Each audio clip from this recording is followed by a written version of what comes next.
Assalamualaikum warahmatullahi wabarakatuh. Perkenalkan, nama saya Novi Lestari. Baiklah, di sini saya akan sedikit membahas tentang pelajaran fikih kelas 7 semester 1 bab taharah.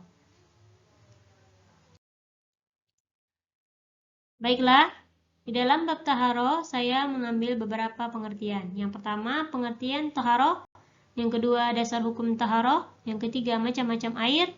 Keempat, hadas dan najis. Dan kelima adalah tata cara bersuci dari hadas dan najis. Baiklah, pertama kita bahas tentang pengertian taharah. Adapun pengertian taharah menurut bahasa adalah bersuci. Sedangkan taharah menurut istilah adalah membersihkan diri, pakaian, tempat, dan benda-benda lain dari hadas dan najis menurut cara-cara yang ditentukan oleh syariat Islam. Baiklah, yang kedua yaitu dasar hukum taharah. Nah, sudah kita ketahui bahwa hukum taharah adalah wajib bagi seorang muslim yang akan melaksanakan ibadah sebagaimana telah dijelaskan dalam firman Allah surah Al-Maidah ayat 6. Dan yang ketiga yaitu macam-macam air. Nah, adapun di sini saya akan menjelaskan macam-macam air. Yang pertama, air mutlak. Apa sih itu air mutlak? Air mutlak adalah air yang alami, yang belum tercampur apapun. Misalnya, air mata air sumur, air salju, air hujan, air embun. Nah, adapun yang kedua itu air mustakmal, yaitu air yang sudah dipakai atau air yang telah berubah rasa, bau, warna, dan sifatnya karena bercampur dengan benda yang suci. Misalnya, campur dengan susu, teh, kopi, dan lain sebagainya.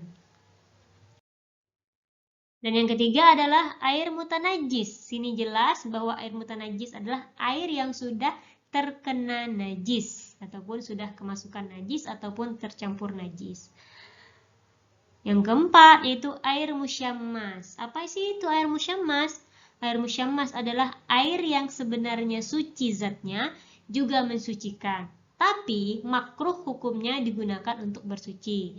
Misalnya seperti air yang sudah lama terjemur di bawah terik matahari yang berada di wadah selain emas dan perak. Dan adapun yang selanjutnya adalah penjelasan hadas dan najis. Nah, apa sih itu hadas? Hadas adalah keadaan seseorang yang dianggap tidak suci menurut agama. Sedangkan najis adalah sesuatu yang dianggap kotor dan mencegah sahnya sholat tanpa ada yang meringankan. Nah, setelah kita bahas tadi pengertian hadas, sekarang pembagian hadas. Hadas terbagi menjadi dua, yaitu hadas besar dan hadas kecil. Apa sih itu hadas besar? Hadas besar adalah keluarnya sesuatu dalam tubuh seseorang yang mewajibkan mandi.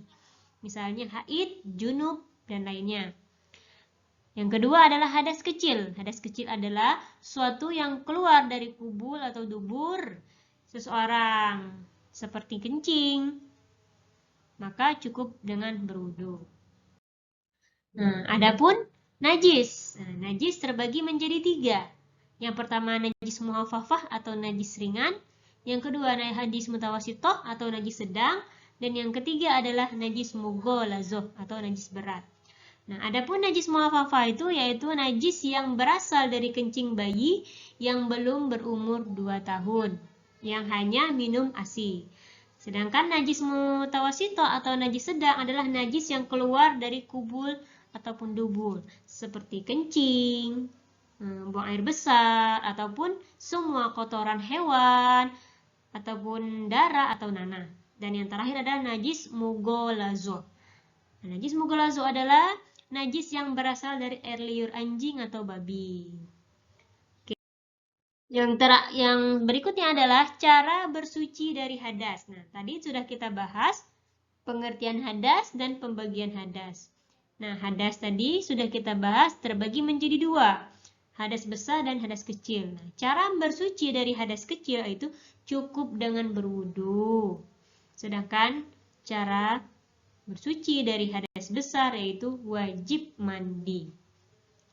Nah, adapun yang terakhir adalah cara bersuci dari najis. Nah, pertama, adapun cara mensucikan najis ringan adalah cukup dipercikkan ke tempat yang terkena najis.